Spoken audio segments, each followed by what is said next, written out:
Tukaj je, a ne, se je, ja. In pere, vmes je pa v hišo, kjer sta bili njeni dve lisički, prišla Grdina. Grdina je pa grozna pošast.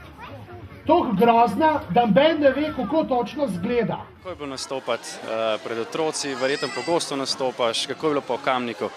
Bilo je super, predvsem je bilo tole, kar vidimo tukaj vzad, zelo večja množica, kot sem navajen. Ponavadi se pripoveduje kakšnim 20 do 40 otrokom, tukaj je bilo pa vuf. In je bilo super, ker ste videli, da so sledili, jasno se je, kje vmes, imam kje slišati, ampak to je jasno, ker je težko toliko mladim držati eno koncentracijo skozi, plus to na deresu je tudi res, da je bilo mogoče malo bolj primerno za une 4-5 plus, koliko nekdih za čist te najmlajše, ampak bilo super, oglašali so se, fino je bilo in tako ne, bilo to en od unih nastopov, ki te napolnijo z energijo, ki dejansko daš ful od sebe na odru, ampak pa si pa wow, the best je bilo. Tudi, da pripoveduješ tudi zgodbe za odrasle? Ja, za te zgodbe so dejansko gre isto tako, kot tukaj za ljudske oziroma za neke zgodbe zapisane po ljudski motiviki, ampak so take, da so res mogoče bolj za odrasle, ker v teh, ki se bo danes, imamo zvečer bo pekel, imeli bomo hudiče, hiše iz lobanj,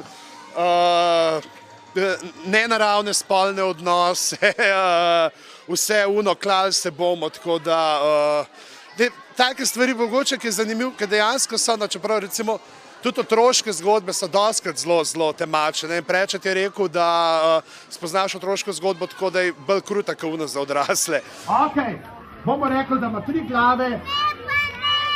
Kaj ne? Eno, ne 3 ima.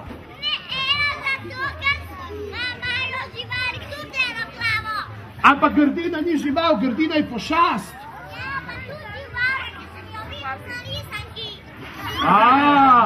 S to logiko se pa ne bom eno glavo ima. Dajmo zaplaskati mlademu biologu.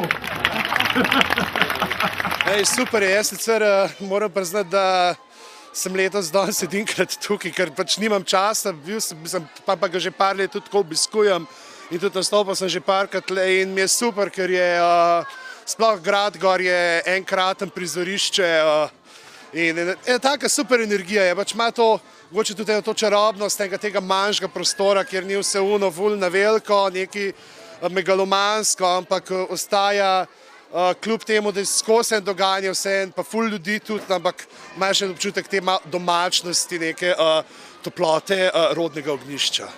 Najlepša hvala. Ni za kaj.